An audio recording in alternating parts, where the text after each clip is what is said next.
Hello and welcome to News Round, a recap of stories in the week. I'm Teniola Shoboale. The headlines.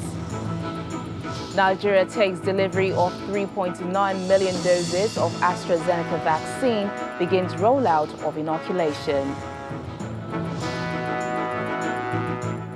After spending 4 days in captivity, the 279 students abducted from Government Girls Secondary School, Jangabe in Zamfara State, regained freedom.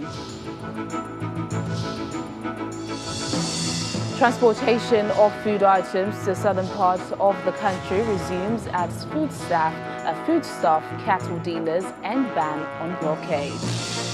Plus,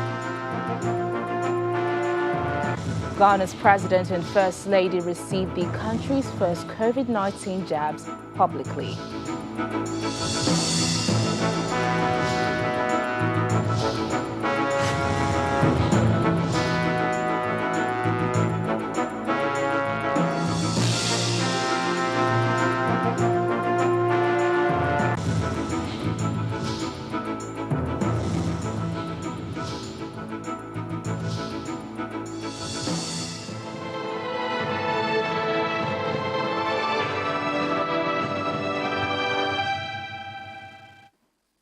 Dr. Cyprian Ngon has made history as the first Nigerian and health worker to be vaccinated against the deadly COVID-19.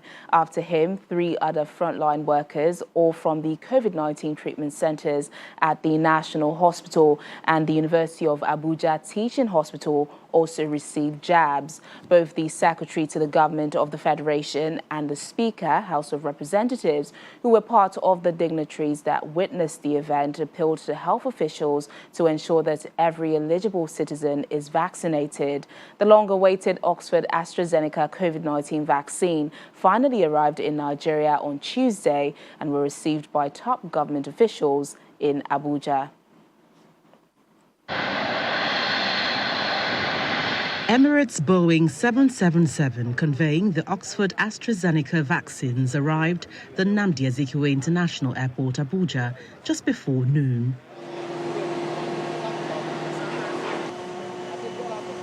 Airport officials coordinate landing apparatus to ensure the evacuation of the almost 4 million vaccines from the COVAX facility.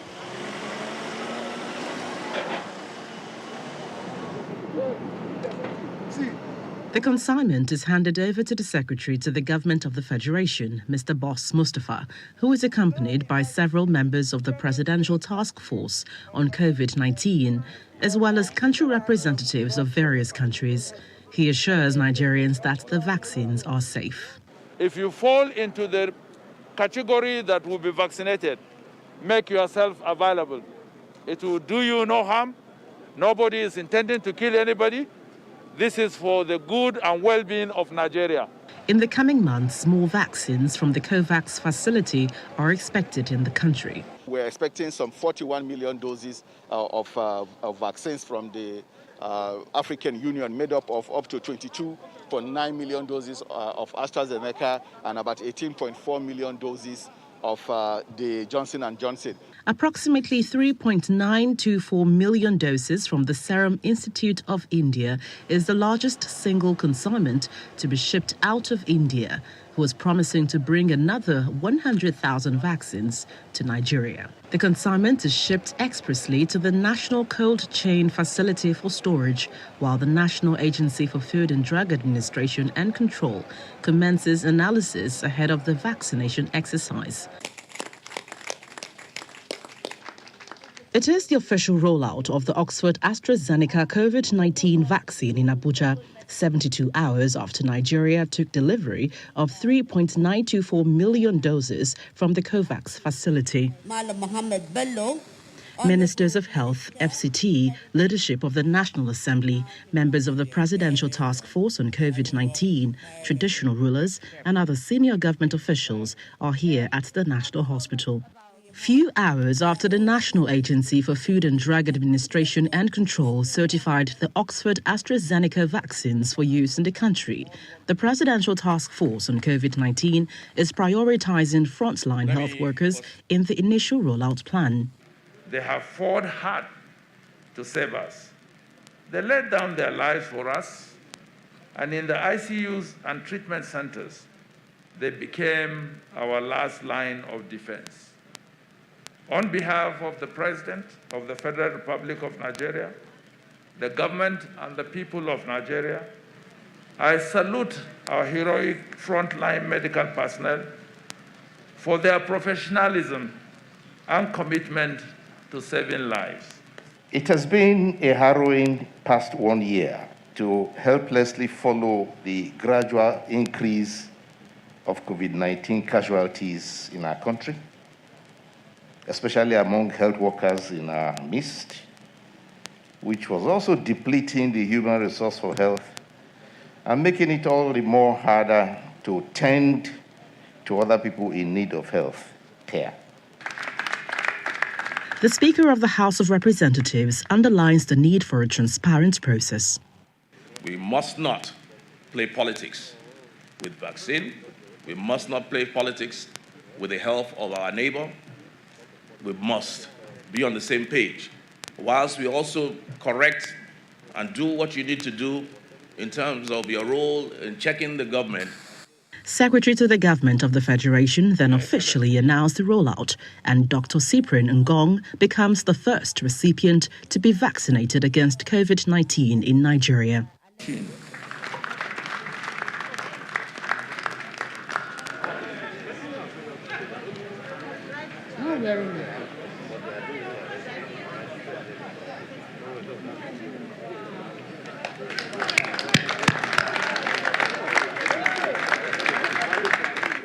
We've been at the forefront of the COVID-19 fight here in National Hospital, our isolation center, under the able leadership of the National Hospital. They've provided everything we need for this fight. We've lost some, we've got some, and we are happy we are getting the vaccine now in Nigeria. I think that is about the best news we've had since. I only wish my dad had had that vaccine maybe months ago or so. We lost him, but we thank God. And the fight is still on and we will win. I just took the vaccine now, and I feel good. And I have dreamt of taking this vaccine, and I have taken the vaccine. Other frontline health workers from the COVID-19 treatment centers in Gwagwalada and the National Hospital also received their first jabs. I feel great, I feel elated, and it's a dream come true. We've been waiting for this vaccine, and it has finally come, so we thank God. The Oxford AstraZeneca vaccines will be administered in 4 phases, each of the phases representing different categories of people across the country to ensure equity. Now, it is hoped that with more of millions of vaccines coming in from global partners, Nigeria would have vaccinated 70% of its population by 2022. From the National Hospital, Gloria Umezeke, Channels Television News.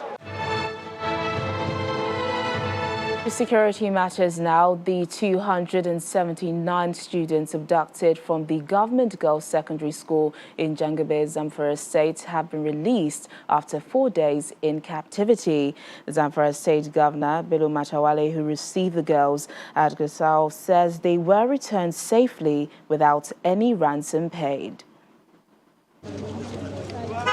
All 279 girls looking refreshed after going through a harrowing 4 days in the hands of their abductors.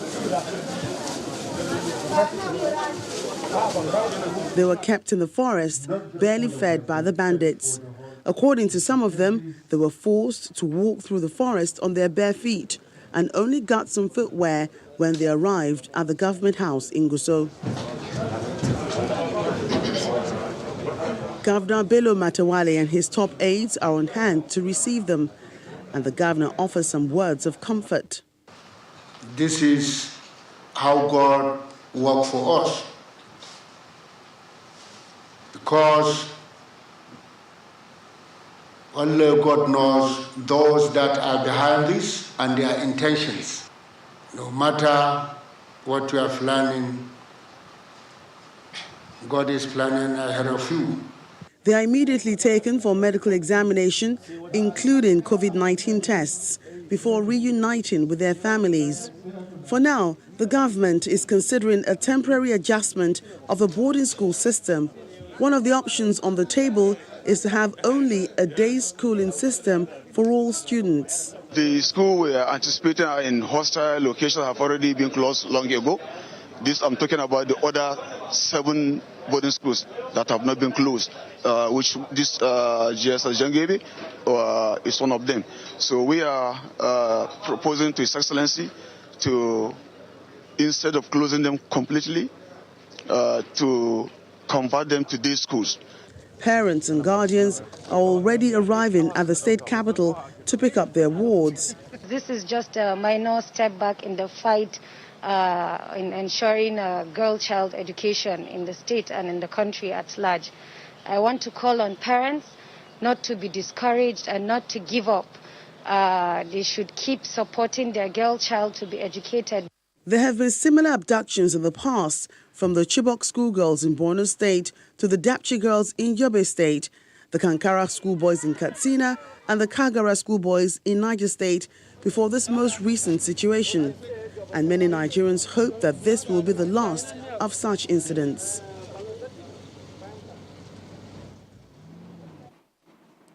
Meanwhile, the federal government has declared Zamfara state a no-fly zone and also announced a ban on all mining activities in the state to curb the rising insecurity in the area. The National Security Advisor, Major General Babagana Monguno, made this announcement to State House correspondents after a 5-hour National Security Council meeting presided over by President Muhammadu Buhari at the Presidential Villa, Abuja. He also stated that all non-state actors have been placed under surveillance, with the president giving a marching order to the new service chiefs to reclaim all areas under the control of bandits, insurgents, and kidnappers. His Excellency the President has approved, based on our recommendation, the imposition and enforcement of a ban on all mining activities in Zamfara State with immediate effect until further notice. He has directed the Honorable Minister of Defense and the National Security Advisor to deploy massive military and intelligence assets to restore normalcy to that part of the country. He has also approved that Zamfara State be declared a no-fly zone with immediate effect. Now, all non-state actors that have been causing problems for the innocent peoples, not just in Zamfara State or the Northwest Zone, but also the Northeast and other parts of the country in the South-South, have been placed under surveillance by the intelligence agencies. We've had a lot of reports coming in, collusion with people from all walks of life.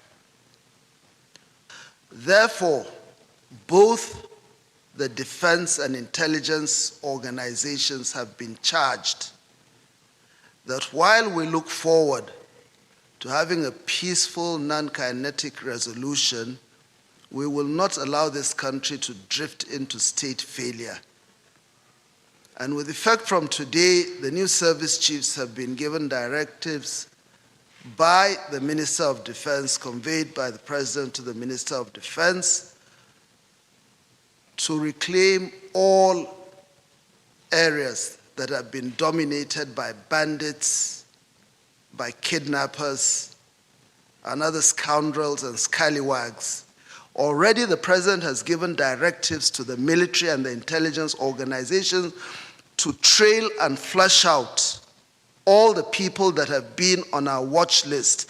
And I can assure you there's quite a handful of people on our watch list.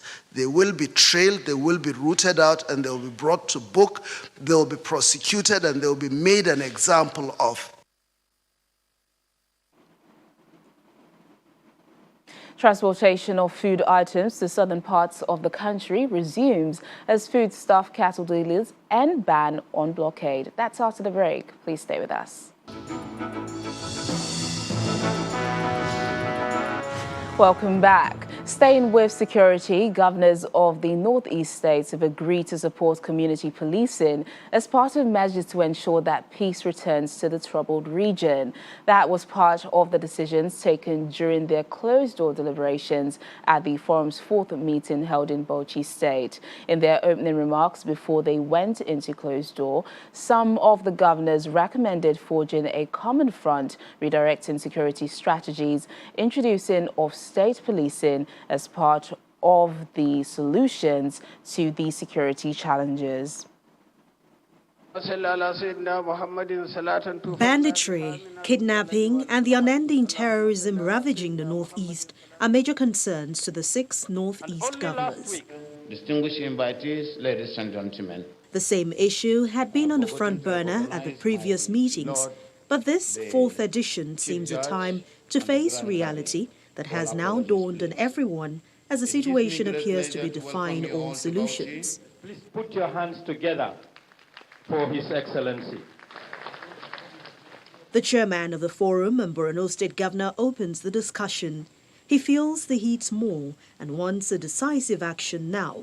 More than ever before, mercenaries and collaboration with neighboring countries, he says, are part of the options left. I want to use this opportunity to call on the federal government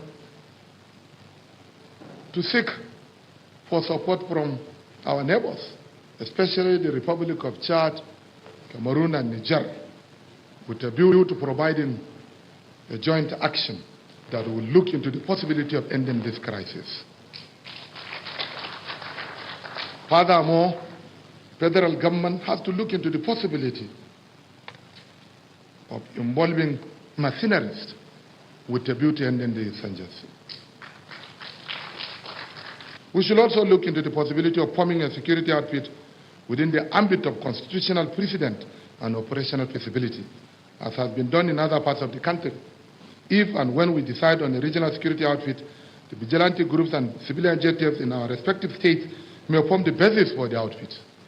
The debate continues with other governors lamenting the devastation and loss of lives in the region. Governor Bala Mohammed of Bauchi is particularly interested in the new approach to fighting the hydra-headed problem as he throws his weight behind the much-touted state policing initiative.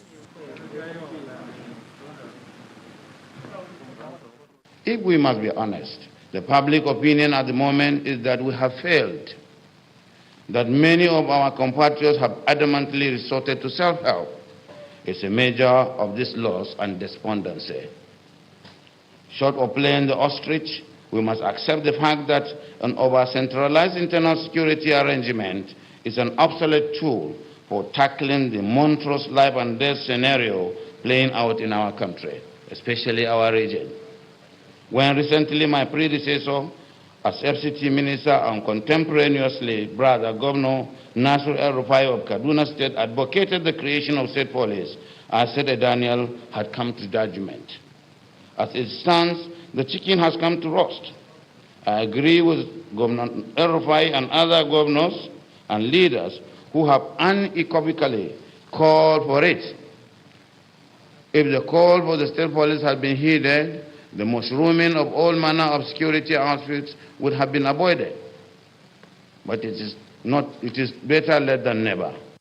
Obviously, the big task ahead of the Northeast governors is beyond just decimating the bandits and terrorists.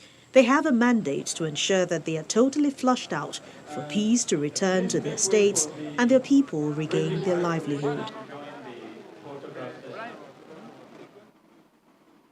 So other stories, the Amalgamated Union of Foodstuff and Cattle Dealers of Nigeria has lifted its ban on transportation of food items to the southern part of the country. The trade has listed multiple taxation, extortion of their members by security officials and thugs who mount roadblocks on the highway, as well as the losses they incurred during the NSAS protest and the recent Shasha market crisis as a reason for the strike.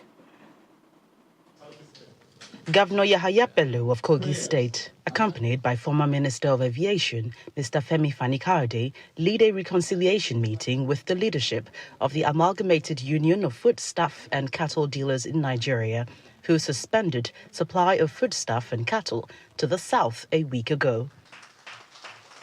The traders cited multiple taxation, extortion by security personnel, losses to the End SARS protest, and the recent Shasha market crisis as the reasons for their action.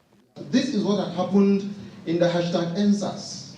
We lost over 100 northerners with over 100 open trucks at the #EndSARS event.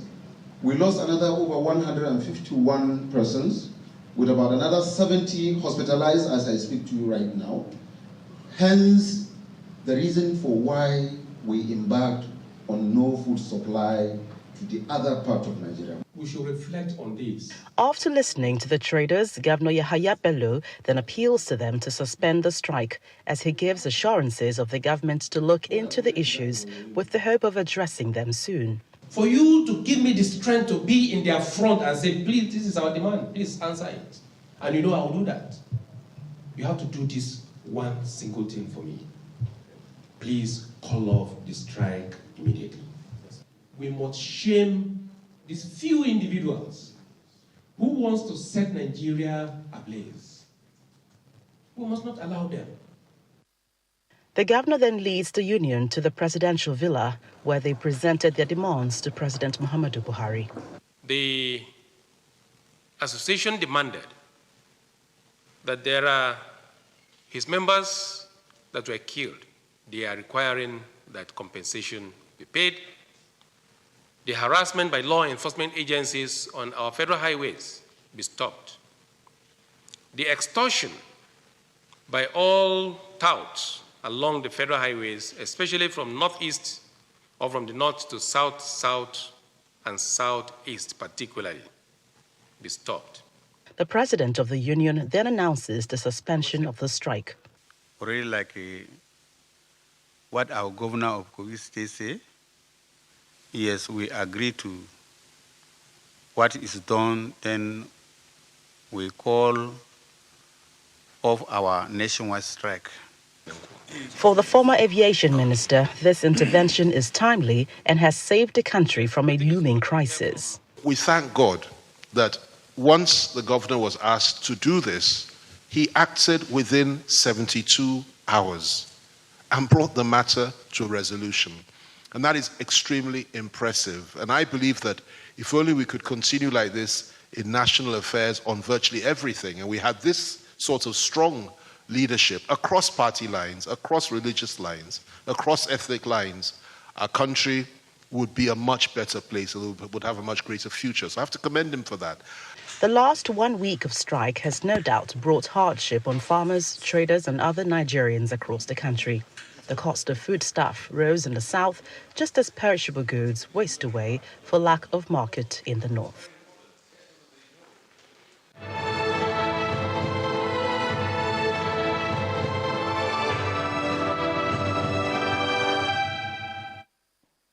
News round ends in Ghana, where President Nana Akufo-Addo and First Lady Rebecca have become the first people in Ghana to receive the coronavirus vaccines. The president had, together with the First Lady, Vice President and Second Lady, pledged to take the vaccine publicly to reassure citizens it's safe. Ghana was the first country to receive vaccines as part of the global COVAX scheme aimed at providing poorer nations vaccine to fight the COVID-19 pandemic.